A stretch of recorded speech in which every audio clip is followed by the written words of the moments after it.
David Stockdale here, 1-3, from Wycombe Wanderers, and you're listening to The Wycombe Wanderers Show. Welcome to the latest edition of The Wycombe Wanderers Show. If you're listening to last week's episode, you'll know that I wasn't available, but Bob was here. This week, the other way around, Bob's off, and I listened to the show, really enjoyed it. Fantastic chat with Danny Sender, with Gareth Ainsworth, and other things as well, and someone you'll hear from in just a second too. And I was very impressed, and I thought I've got to raise the bar this week. I've got to do something to make it just as good, if not a bit better. So coming up in the next hour, we'll hear from the club's Chief Financial Officer, Pete Couhig. Obviously, we'll review last night's game against Ipswich. We'll chat to Dave Ward, who's the manager of Wycombe Wanderers Women, and we've put together a fantastic compilation of some of the highlights of some of the ex-players that we've spoken to so far this season, because, you know, this time of year people like to reflect, don't they, on 2021, what's happened and things like that. And also, on the previous episode of the show, you heard a fantastic chat with Bob and Phil, who, of course, you probably know as the club's commentator. You may well have listened to his fantastic podcast, Ringing the Blues, which has some fantastic Chairboys content on it, and I thought it'd be brilliant to get him back because he'll have been to the game, I thought, and we could chat about that. Thank you so much indeed for talking to us. Really enjoyed Bob's chat with you last week. It was great to hear. I always like kind of behind-the-scenes stuff. Yeah, it was lovely to do. It was quite retrospective. You don't often kind of get a chance to look back, really. And as I was talking to Bob, there was some really good memories in there. And, you know, a little tear in my eye at points as well when you kind of think back to those times. And, you know, some of them feel like a really long time ago now, especially when you go to grounds like Portman Road last night and you think, wow, you know, when I first started going to see Wycombe play, they were in the hospital car park. Now look up. I know. So playing things like Fisher Athletic and Runcorn, and you know, I don't even know where many of these places are. Exactly, you know, and for the vast majority of the club's history, you know, it was in that sort of non-league level. So it's such a wonderful story, you know, and it's great. I've just been texting with a mate of mine who's an Oxford United fan, who's sort of debating with me about the morals of supposedly taking legal action against Derby County. And I was like, well, I remember beating Sutton United and Altrincham in the FA Trophy semi-final. So, you know, that's in my lifetime. That's in the same period of history. But here we are. That shows you what a great club Wycombe is. Definitely, and fantastic to have a game as well after over 2 weeks without one.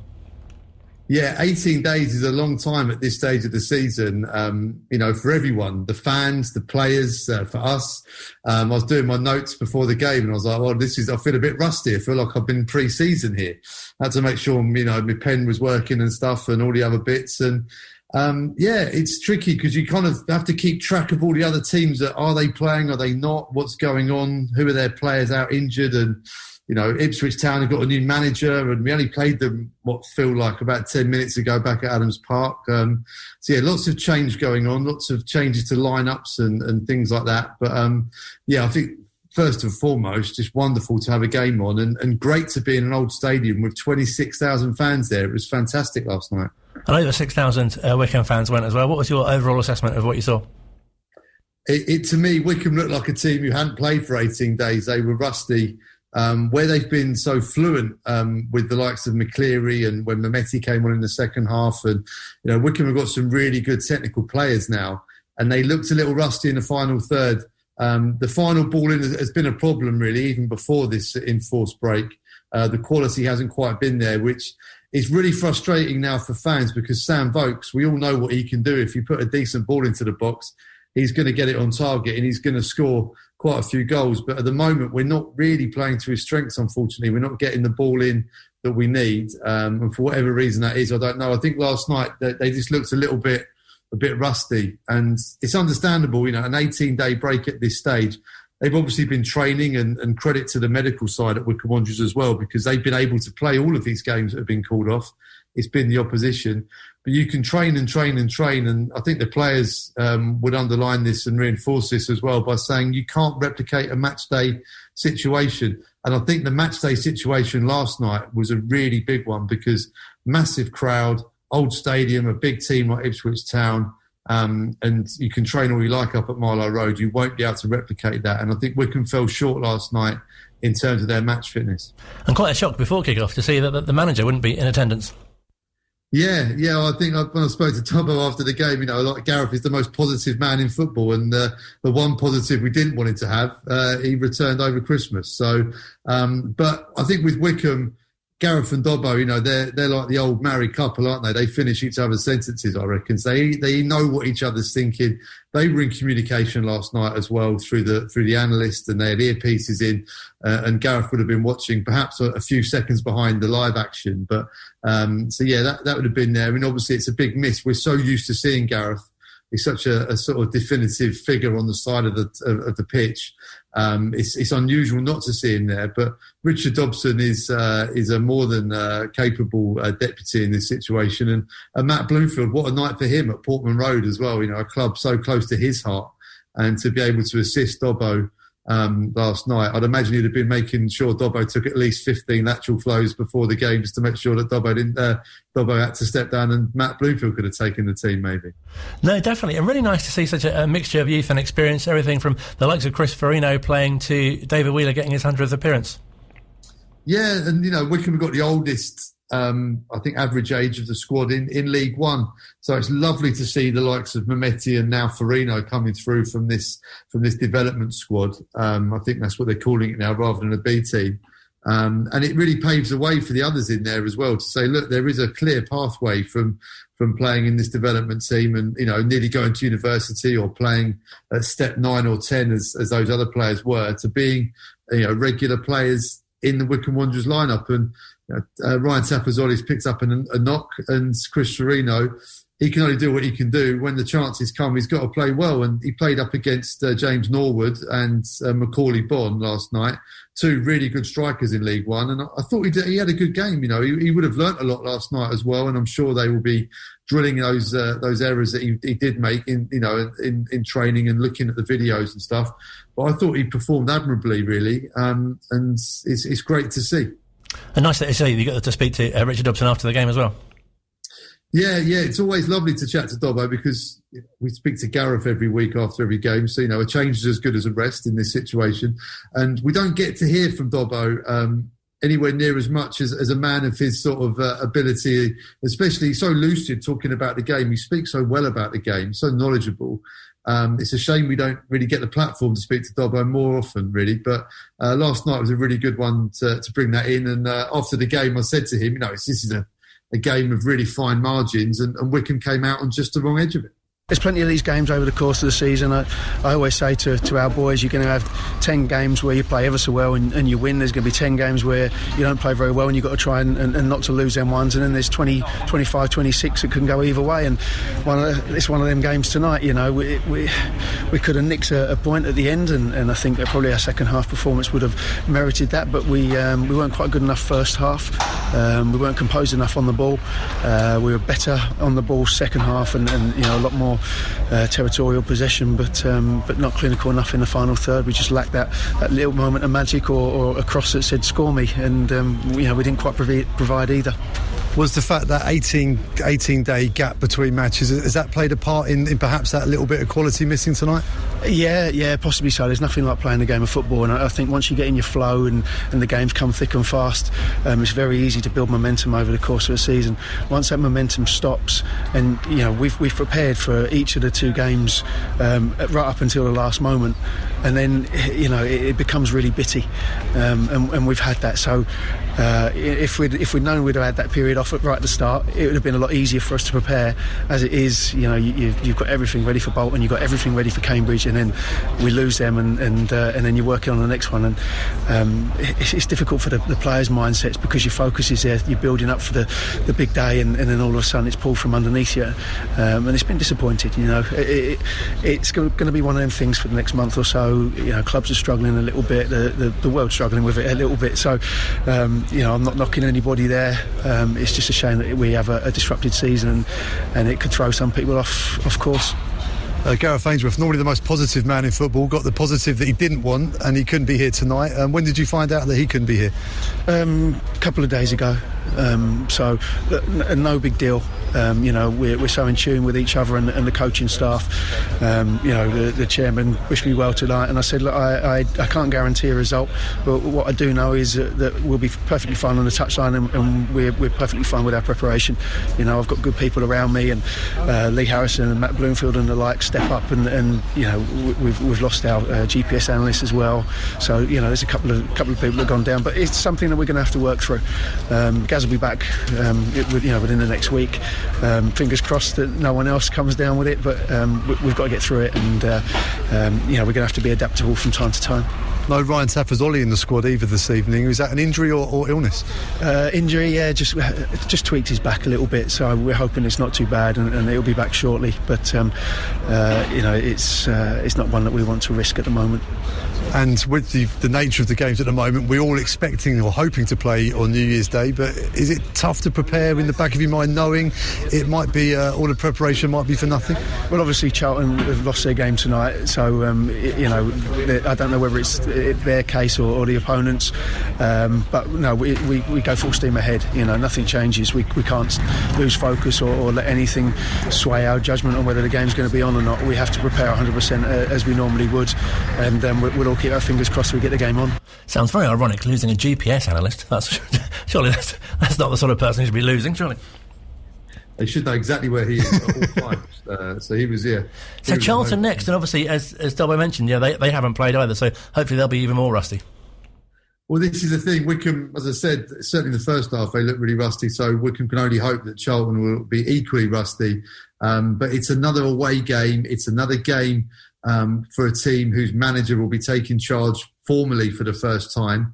And these are all circumstances that are going against Wycombe, because obviously they're sort of unique circumstances. Last night, Ipswich, 26,000 fans all really behind the new manager, giving him a warm welcome and probably cutting him a bit of slack. And Charlton, with Johnny Jackson perhaps doing the same, they'll give him a hero's welcome. He's really turned it around as an interim manager. So now he's got the gig full time. I'm sure they'll be giving him a warm round of applause as well. And because the games have been called off, it means that the fans who are able to go and who can provide the necessary paperwork to get in, there should be a healthy number of people there as well. So the atmosphere should be good. But it's the onus on Wycombe then, because then they go to an old Premier League ground in front of a big crowd. They've got to quieten the crowd down. But this run of games coming up, Colin, I think is pretty definitive for Wycombe Wanderers' season, because there's some big teams coming up. It's definitely a lot to look forward to. Thank you so much indeed for joining us, and I'm sure many fans will be enjoying hearing your commentary again very, very soon, hopefully as soon as New Year's Day. Yeah, fingers crossed. I'll be preparing, like Dobbo said, with the players. I mean, I'm not out there doing shuttle runs and doing GPS tracking. No one ever knows where I am when Wycombe are playing. But I'll be doing my preparation notes and looking after the voice, making sure I can be heard on New Year's Day. And Happy New Year to you as well. You too, guys. Take care. Thanks a lot for your time. Phil joining us here on Wycombe Sound as the Wycombe Wanderers Show continues. Also been catching up with Dave Ward, who's the Wycombe Wanderers women's manager, reflecting on 2021. It's been quite a challenging 12 months. I think, as I've said before, previous shows, at the beginning of the season in particular, we had lost a lot of players through enforced retirement, through injury. A couple of players decided to move on to another club which was more local to them, who are similarly rivals in our division, which was a bit disappointing, but understandable nonetheless. And trying to replace those players has been quite a challenge during the season. We had a particularly serious injury to both Charlotte Bagshaw, who's our skipper, and Bobby Lynch, who's one of our more experienced players with a lot of National League experience. Both are awaiting ACL reconstruction surgeries and won't play again this season, which is really a big disappointment, and they're both hard acts to follow. I think the light, or the shining light for us, has been that we've got a very strong reserve team group, and we've got a very strong under-18 group, with the reserves sat third in their division at the moment as we hit the Christmas break, and the under-18s top of their league. What we've done is we've introduced some of the players, particularly under-18s, who have also played well for the reserve team with their experience of senior football for the first time, really. They've come into our team and done remarkably well. in 3 of our last 4 league games, we've won 3 of them. So that 9 points has been incredibly valuable in opening up a gap between us and a couple of sides at the bottom of the league. So we've just got to maintain our momentum and ensure that we win that sort of mini league of 4, if you like, in order to retain our status in the Southern Regional Premier Division. Does it feel like there's real improvement and progression in the side at the moment? Yeah, definitely. The thing that the youngsters have brought in is a lot of natural talent, and sure, they lack experience, but that's what the older heads in the side are there to do, to try and help them with that and to help accelerate their development and their growth. But I have to say that the youngsters that have come in have been exceptional. Young Ruby Page has come in her first full game for us. She scored both of our goals against Woodley United, which for a young 16-year-old is fantastic for her and great for the team as well. And it just shows the quality of the players that we have. We've got another youngster, Amelia Sage, who's slotted in at centre-back, and you'd have thought that she'd been playing there all season, to be fair. She's just come in and just done the job. No airs and graces, just being very tidy in what she does, very competitive. We've got another young lady, Naomi Tilley, who's joined in and weighed in with a goal as well so far. And, it's just fantastic that we've got that quality of youngster and that we're able to give them game time with the first team squad. And they have made a positive contribution without any doubt. And it's a real great advert for the women set up at the club that the reserves and the under-18s are doing so well. Yes, it is. Obviously it's important that the first team do well as well and continue their progress. This season has really been one for rebuilding the squad, but also harnessing the talent that we have within the whole club. And I think that has actually been a good move in terms of consolidating our position, but giving us an opportunity to look inwardly rather than looking outwardly all the time and trying to attract players in. Whilst we could do with a bit more experience from National League levels and above, that's not always possible, and this season we found it very difficult. But to have the talent pool that we do, I think is testament to the coaching staff that we have throughout the club in helping those youngsters develop and progress to first team level. Are there any particular games which really stand out for you in terms of performances? I think certainly Oxford City away when we won 3-0 a few weeks ago was the real turnaround from us. Then we had a fairly hefty defeat over Abingdon Town where we didn't really turn up. We didn't play well at all. We had some of the youngsters appear in that game, but it was probably not the best game for them to start in.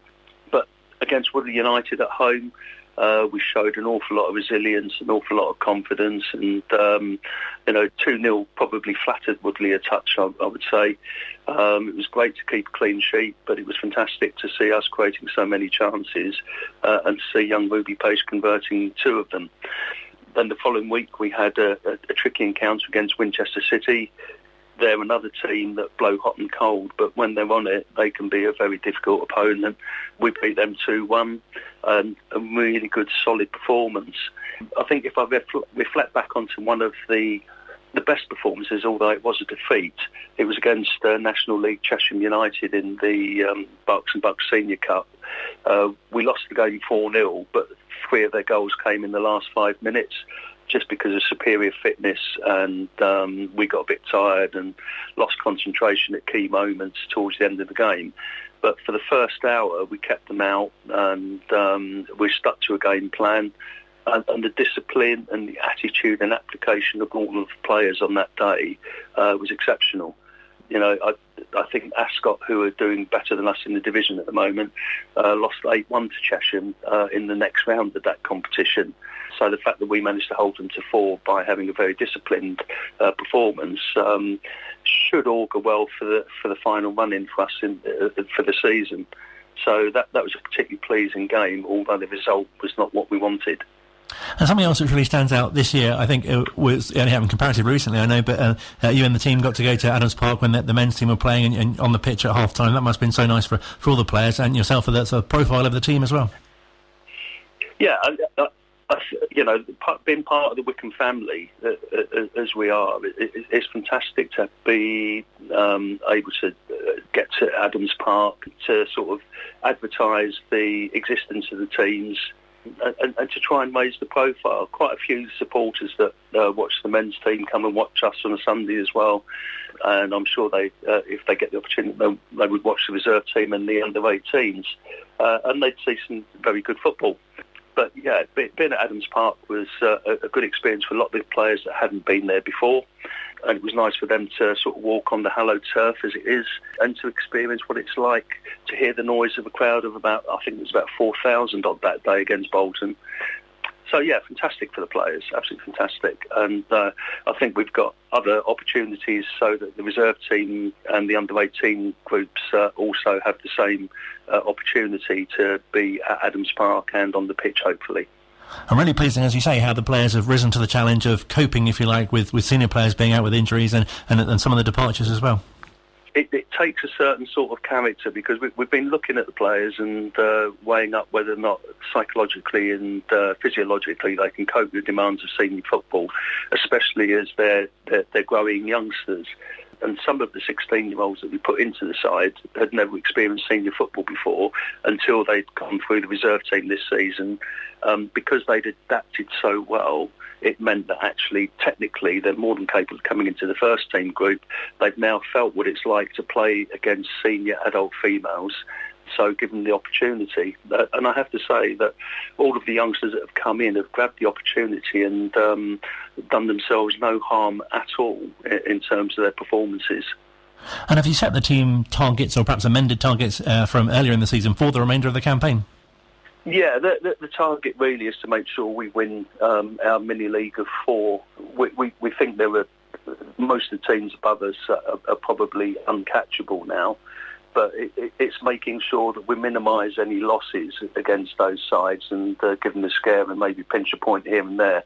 But it's to ensure that we're ahead of Winchester, Oxford and Woodley, and that way we sit healthily mid-table, and we can then go on and build on the foundation of this season for next. So that's the real target from us. We've only actually got one more game against the team that is below us, and that's Winchester City away. Not sure when that's been played. I think that'll be February time. But our first 3 games in January are all against the top 3 sides.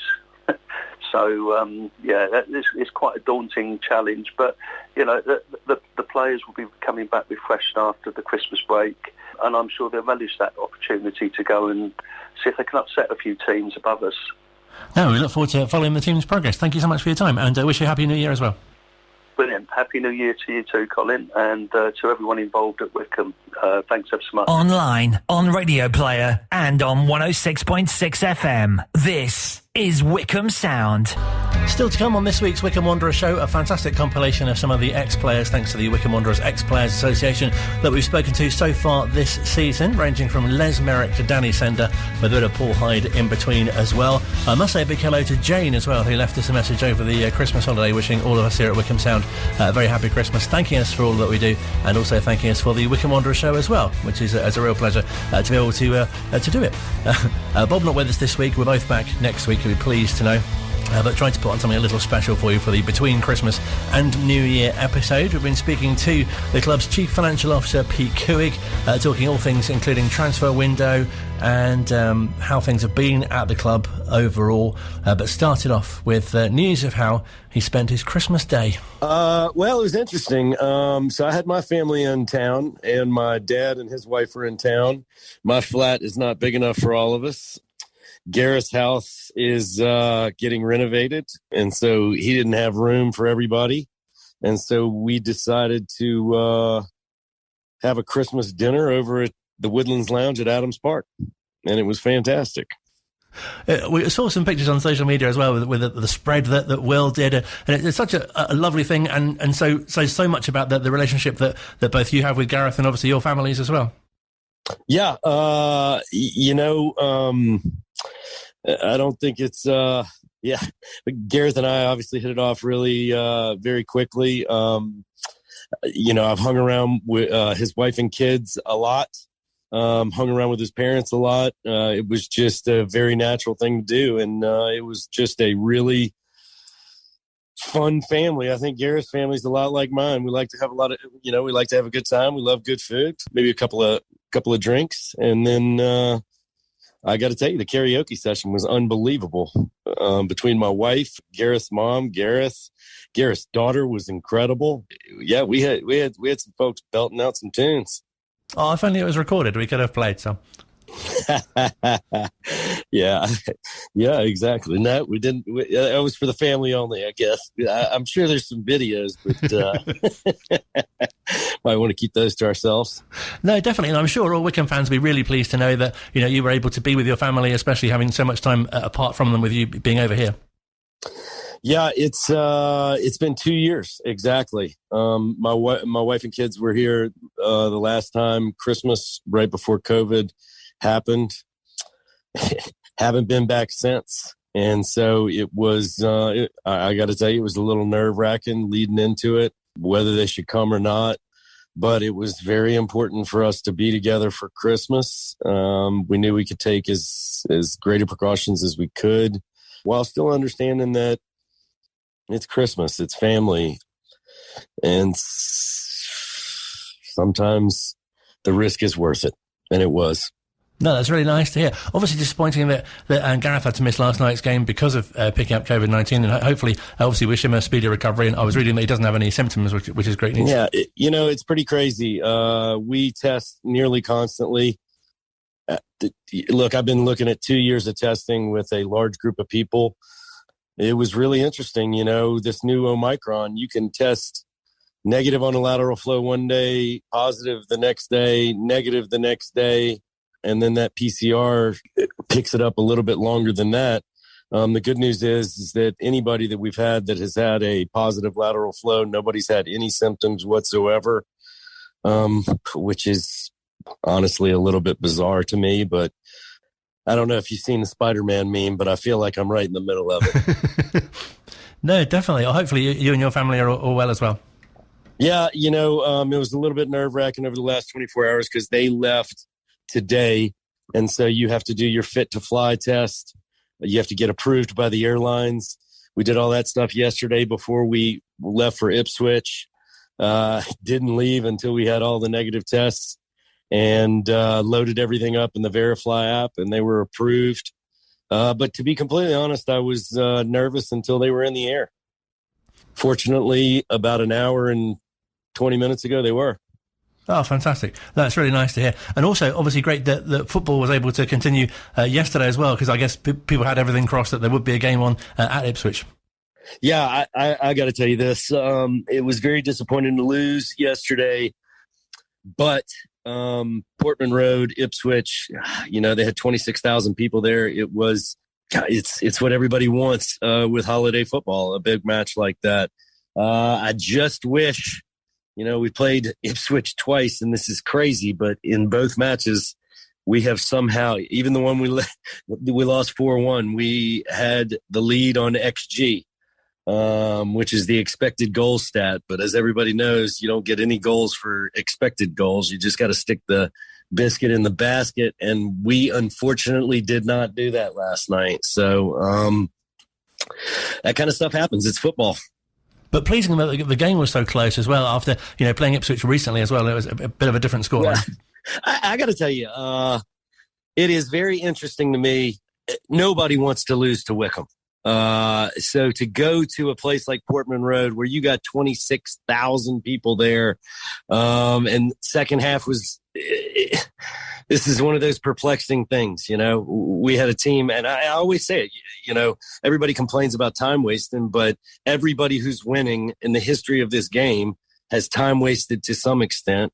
And sure enough, you saw it last night. It was 1-0, massive club like Ipswich, feeling as though they've got to, time waste a little bit against Wycombe with a 1-0 win. And I saw it. Everybody sees it, and I don't think Wycombe fans will complain about it, but I don't think we complain about it as much as most people. But the funniest thing to me was every chance those Ipswich fans got, they throw in the same old Wycombe, always cheating. And it's just,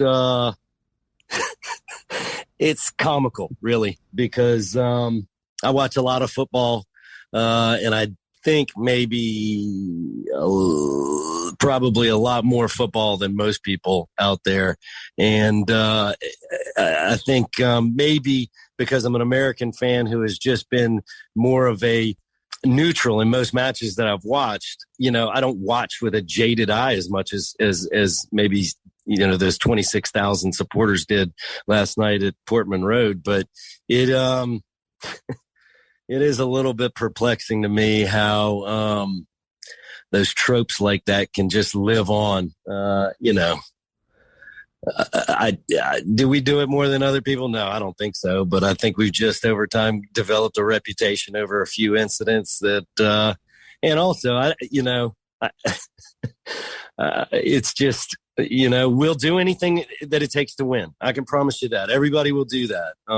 And one of the things about the time waste, and if anybody ever get in a conversation with, I generally ask if somebody starts complaining about time waste, and I ask them when's the last time they played 90 minutes and ran 11 or 12 kilometers, because a lot of times, those guys are just trying to catch a breath. It is a very difficult game to play. And, there are very few people in this world that can run for 90 minutes and not have to take a breath. In fact, I think there's zero. Even James Milner has to lean over every once in a while and catch his breath. But it is what it is. I find it part of the entertainment of English football, the fact that they'll just yell anything. It's part of the entertainment for me, really. No, definitely. As you say, it's quite sort of quirky in a way, isn't it? That other fans, rival fans. I think a bit of it's sort of jealousy, isn't it? I don't know what it is. The funniest one to me was Plymouth a few weeks back. They were complaining about time wasting before the ball even kicked off.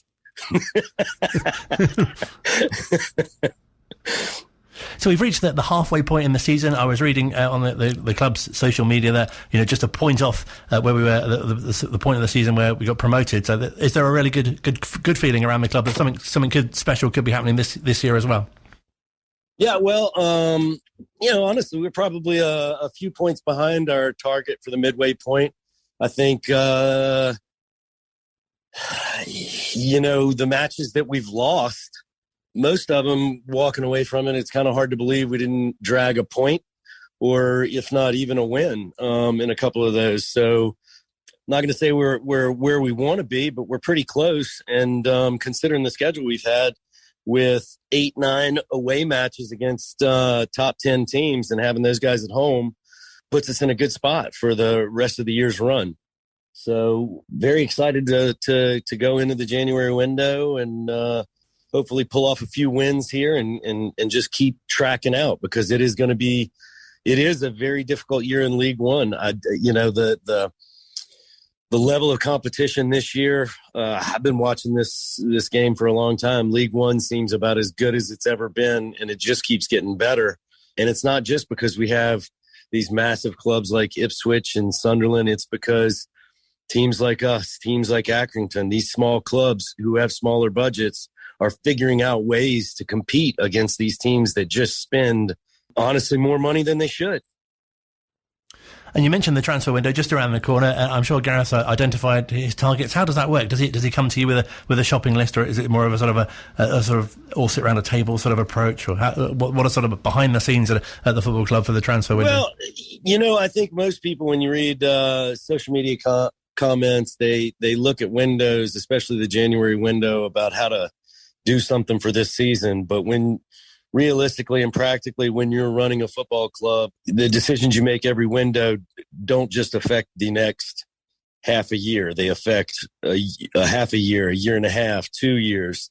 Anytime we bring a player in, it's under a multi-year contract. And so there is a very serious planning process that we have that takes place we meet constantly to discuss where we're at, what our depth chart looks like, what it looks like going into next year. Certain things that we need to do with our own players during January windows that the rules allow for as far as contract extensions and stuff like that. So it is, do we look at it how we might be able to strengthen or what we need to do for the rest of the year? Yeah, obviously. But I will say this, during those meetings, everyone from the beginning of the year to right now, we have felt extremely confident in the team that we've put together for this year. And typically the only thing that makes us think a little bit are injuries that happen, availability, a bunch of different ways that we look at historical availability and projected availability. And so that we can see if we need to cover. And we got a little room, but it's also with COVID, there's some questions as to, do big clubs actually want to loan people out right now when they could be forced into using their 23s in league matches? Does anybody really want to get rid of players right now because everybody's going to want the maximum amount of depth that you can, considering how we've seen this testing regime affect availability on a day-to-day, on a match-to-match basis. And also something that's really stood out this year, especially, I think, is the young players that the club are producing and really nurturing. You think of Anis and TJ especially. Yeah, but it also goes to show how good our team is, because let me tell you this, TJ has been on fire in training. He's been on fire in development matches. And it is just extremely difficult for some of these young guys to get minutes right now because the level that everybody is playing to is phenomenal. But I can promise you this, they're pushing. And so everybody knows how much I love the development squad, and I want to see those guys play. But I also want to see, our veterans, our older guys, work their butts off to keep them on the bench, because that type of competition is what's going to raise the level of everyone. And so to see young guys like, look, Chris Farino last night stepping in for Taft was amazing. It really felt like he won every single head ball, every single aerial duel. So to see him, when these guys are getting chances, it's not just filling in the gaps. It is because they've earned them. Every one of the young lads that's got his shot has proven he earned it and deserved it. So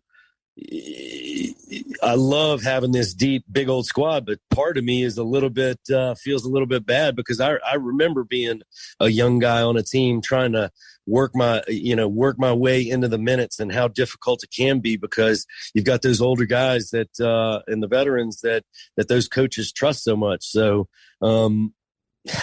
professional sports isn't easy, and but with the positivity, with the encouragement that everybody gets from their teammates, I think in a lot of other situations we might have some upset guys, but everybody's in the same boat. We're all rowing in the same direction.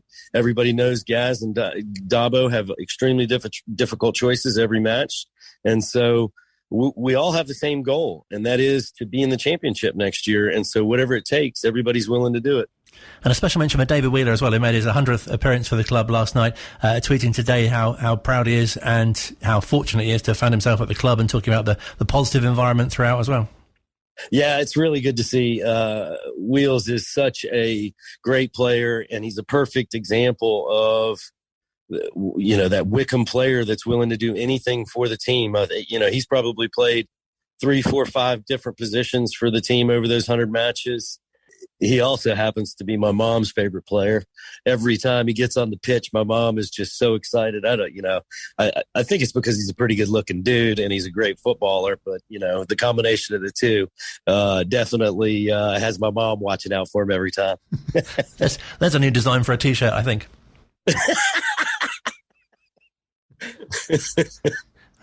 Joe Jacobson's had his own t-shirt. Now we need more. Pete Couhig's mum's favourite player. Yeah, that'd be a good one.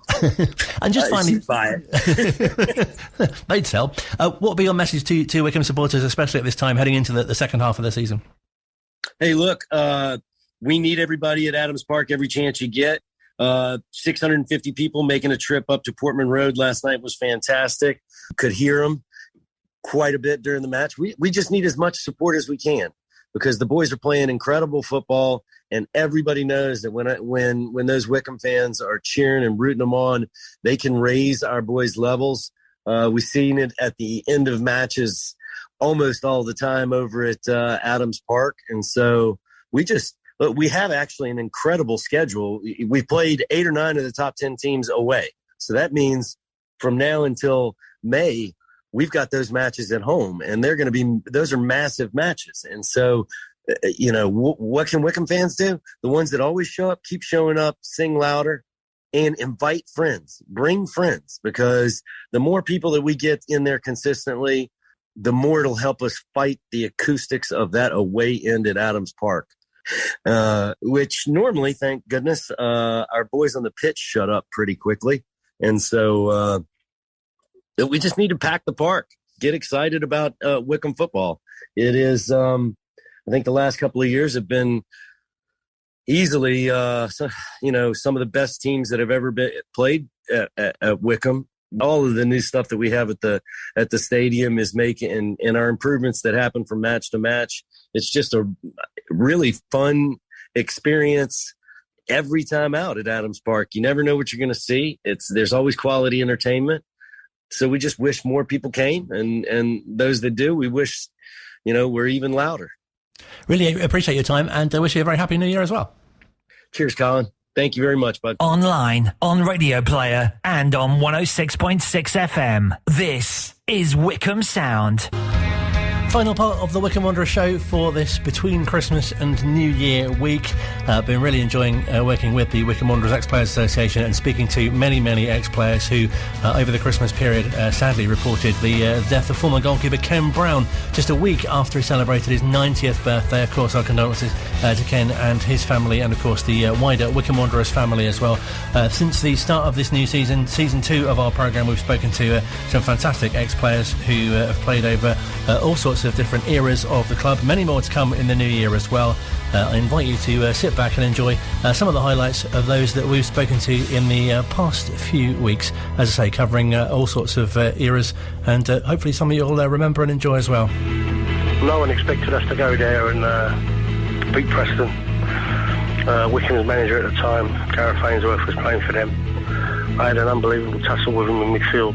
He was wearing a mask at the time because I think he had a fractured cheekbone. And we had a bit of a tussle on the pitch, and he was on the floor, and I remember pulling the mask off his face and letting it go, just to let him know that we're not going to be taking no prisoners today.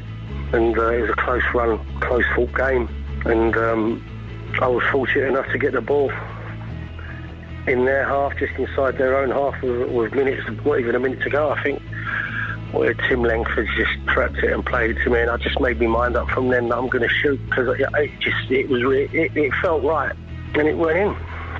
And I think that was the turning point of our season to push us to get into the playoffs. We had a fantastic team spirit. We had a fantastic team. I was only there for a short period of time, but I know they went on to do really good things the season after. I mean, I did come back not long after that, but I sort of had a bad knee injury then, and I was sort of coming to the end of my football career. But no, there was a good set of lads we all keep in contact with now.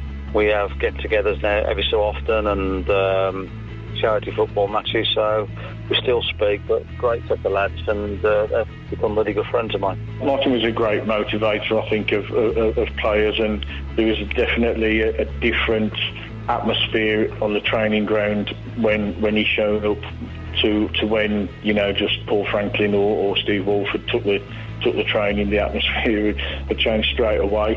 But yeah, he was a great motivator, and he really believed in players getting the rest. And because I suppose that first season we were doing reasonably well. We were playing Saturdays, Tuesdays, and we'd advanced like in the Auto Glass, and we'd advanced I think in the Coca-Cola Cup. So it was important that sometimes we'd probably get a couple of days off a week just to rest, and then we'd be back in on a Friday and playing a lot of five-a-sides and non-contact stuff. So it certainly benefited the players, and obviously he was great for Wycombe, and he obviously shot his career, you know, into better things at a later date. Even when we lost that game, which was a horrendous loss in the end, 8-3 or something to Aston Villa, we played like Barcelona in the first half. We were absolutely murdered them, and they were. I think if Nathan Tyson had have stayed on, we would have got more. We would have ended up. It was 3-1 at half time, or even 3-0 to us. And they came back. The referee sent off one of our players, gave them the most dodgiest penalty you've ever seen, and then everything went wrong, and they just ended up getting all these goals. But it was still a game that'll stick in my memory, because the next game, people were saying, "Oh, you've got to tighten up defensively." Well, we went off. Anyway, we went off and we won 4-0 away from home, you know. And that was the type of team we were, you know. I always encouraged attacking football. Oh, and there was another great game where I think Russell Martin scored in one game when we lost 5-4 at home. The highlight would probably get into the semi-final of the trophy in '83 as well, and that was a great run, and there was a real optimism of getting to the final, and we went to Altrincham and drew 1-1. And Gary Lester making a great save to keep us in it, but unfortunately the replay at Lokes Park, I think we froze us a little bit. The older players froze a little bit, and we didn't play the football we could play. But at the time, Altrincham had something like 8 non-league internationals playing in their squad, so it was quite a challenge to get up there, and they probably played the better football on the second leg, and unfortunately we missed out on Wembley, which had been a great occasion, and that was the furthest Wycombe had ever got in the trophy at the time in their history. It changed me. I was coming up against a different type of players. It also changed me in the sense of, you know, with Paul making me club captain, it added an extra sense of responsibility to my game, and, you know, me as a person. You know, it wasn't just myself that I had to think about. I now had to think of, you know, the players around me, different players in the squad, whether they were playing or they weren't involved, if they were injured. Then also having that contact, you know, being that kind of go-between between the management, the coaching staff, and the players, you know, trying to put those views and points across both ways, that was going to kind of benefit everyone in the whole. So that was great for me. It changed me as a person, and probably made me mature, to be honest. You know, I was probably, and always have been, a bit of a you know, a kind of happy-go-lucky guy that likes to have a laugh at himself and, you know, make others laugh around about him. But at that point, you know, in terms of my career, I felt as though I had to change. It was the most hurtful time in my life, and my parents took it. They felt the pain for me. My family took it on the chin as well and felt the pain. I can honestly say in my heart of hearts, I don't know what I did wrong. I don't know why it got where it did. I think we were second in the league at the time to Notts County. I think they were top and we were second when I got called in by Mr. No Name, and he said, "You're not playing this weekend." I said, "Why?" And I said, he said, "I've got someone else in." I went, "Okay." I said, "So who are the reserves playing?" "Like you would as a pro." And he said, "You're not playing for them either, you're not playing." And that was it, and that was the end of my career at Wycombe. And it came to an abrupt end when we were second in the league and going well with the similar sort of team. There'll be a few of them had already bit the dust, and it was a tough times, but we were playing well still, and I couldn't get my head round and understand what was going on really, because it was wrong, and it broke me. To be fair, it broke my heart, and to leave that club. And I turned up for training every day, and I brought my own kit in, and the lads could feel my hurt as well, and they didn't know what to do, and they couldn't do anything about it. It was just a horrible time. And even when he had an open forum, my mum went to it without me knowing, and he went to read something out that said even sort of Bournemouth don't want him because he's too old, and you know, so I think she stood up and shouted out, "You're a liar, that never happened." But you know, it hurt my family, because my family had a wonderful time, an absolute fantastic time at Wycombe. They travelled the country to every game, home and away, and they were part of the Barmy Wycombe Wanderers Army, you know, and they all went away, all got on the coast together, and it was brilliantly organised, brilliantly run, and every weekend, and Tuesday night was just buzzing and a fun time and a fun place to be, you know. It was just brilliant. I loved every moment at Wycombe. I was very sad to leave and felt, you know, I should have stayed for another year, but it was sort of made impossible for me by the new manager that came in at the time, who changed things around. But yeah, the 4 years at the club, I've nothing but fond memories of that time. A fantastic career overall as well. You're a semi-professional international. That must have been a fantastic privilege as well. Yeah. I got the one game. We played Wales, and it was great. My dad came up to watch. It was a proud moment for the family, for me to represent my country. You know, I even got man of the match that day. I shouldn't say, but got man of the match that day. So everything went well. Obviously, we couldn't play any more games with Wycombe players because we went up into the league that year. So the year after, we were all banned from playing because we were league players then. We went to Burnham Beeches, trained just like what probably England do or the top teams do on the FA Cup day. And, treated fantastically well. You trained in the morning. We didn't know the team. I know what Martin spoke to me. And there was me and Smudgy Smithy, and we didn't get picked. But I played up to probably about the quarterfinals, and then I think signed Scotty, and I think I got injured, and then he got in, and it's just the way it works. And at the time, you just gutted for your family, and your chance to play at Wembley. It's like a dream. And this was just the start, really, of Wycombe. I think their dominance. I even remember the next day thinking, I don't even want to go on an open top bus, because when you haven't played, I was pleased for the lads. They won the game, and obviously Keith Scott and I think Westy scored that game, and it was a great day.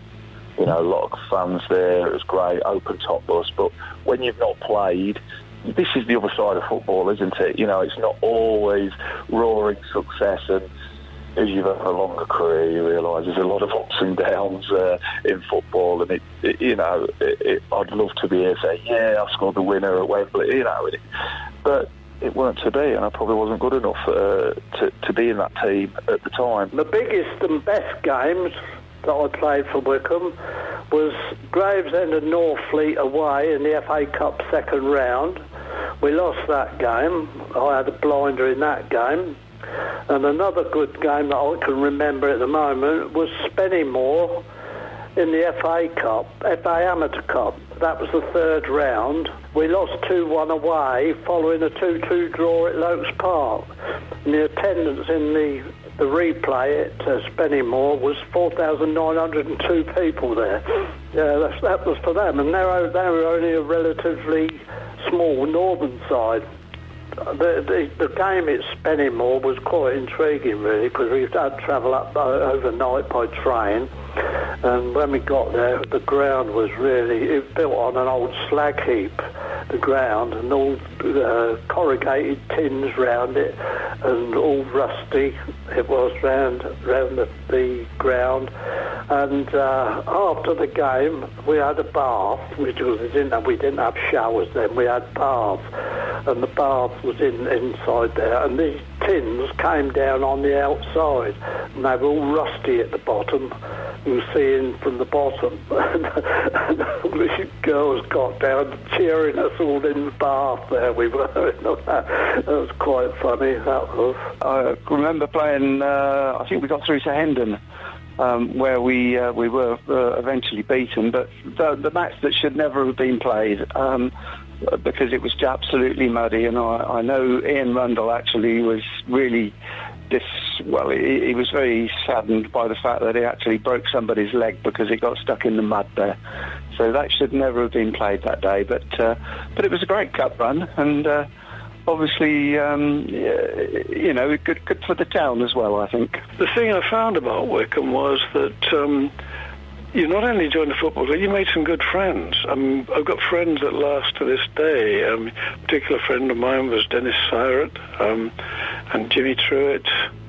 And after the game, we used to have a meal, and then perhaps spend the evening together having a drink in the pub before we go home, something like that, I don't know whether that happens today, probably not. I sat in the hot bath, Maskell will probably tell you, and I got in the bath, and it was absolutely baking. And I sat there up at the, it doesn't happen now, does it? But I sat up, in water up to my neck. Mask said to me, "What's it like?" I said, "Lovely, absolutely fantastic," because obviously underneath it was cooler. He hopped in. It was absolutely burning me. The water was so hot. Oh dear, I couldn't stop laughing.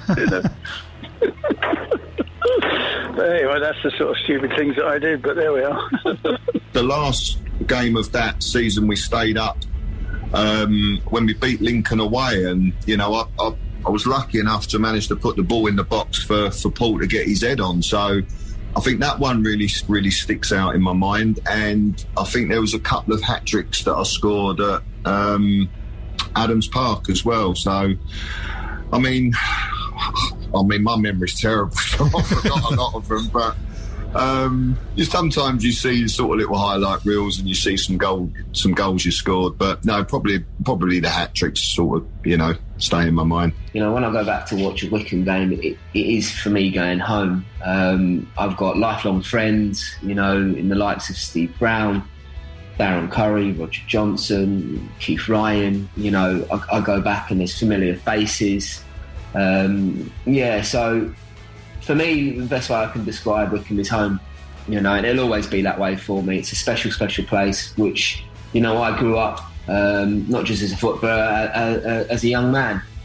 And the club has got, a lot to do with all the happy memories that I had as a young man growing up. So, yeah, a very special place for me. Well, I hope you enjoyed listening to that as much as I did. I must say a big thank you to producer Luke for helping to put that together, and a big thank you to the Wycombe Wanderers Ex-Players Association as well. We'll be chatting to more former Wanderer stars in the new year as well. Join us next week, Bob and myself back reviewing hopefully the Charlton game on New Year's Day. I wish you a very happy new year and enjoy the rest of your night.